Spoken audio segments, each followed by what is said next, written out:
আমি ঘুমোতে পারছি না, বুঝতে পারছি না। আশ্চর্য তো। আরে কারা এরা? বারবার করে বলছে তবু আমার কোনো কথা কানে নিচ্ছে না। সকলকে কি এখনই আসতে হবে আমার ঘরে? দরজায় ছিটকিনি দিয়ে শুলেও শান্তি নেই, ঘরের মধ্যে ঢুকে আসছে। আশ্চর্য তো। এই রে না, তুই সব কি বলছিস রে? দরজায় ছিটকিনি দেয়া থাকলে লোকে ঢুকবে কি করে? আমি কোত্থেকে ঢুকতে পারেন না, তাই না? না পারি না তো।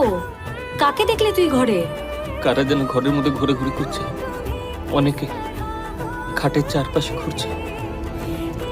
ও ঘরে কেউ যায়নি, আপনি বরং ঘুমোতে যান। সেরকম হলে মা বা পুষি কি ও ঘরে থাকবে? কেন? আমরা কেন? তুমি থাকবে না কেন? কারণ উনি আমাকে বিশ্বাস করেন না। যাদের করেন তাদের মধ্যে কেউ থাকলে ভালো না? হ্যাঁ পুষি, তুই ঘর থেকে আমাকে তোয়ালেটে এনে দে তো।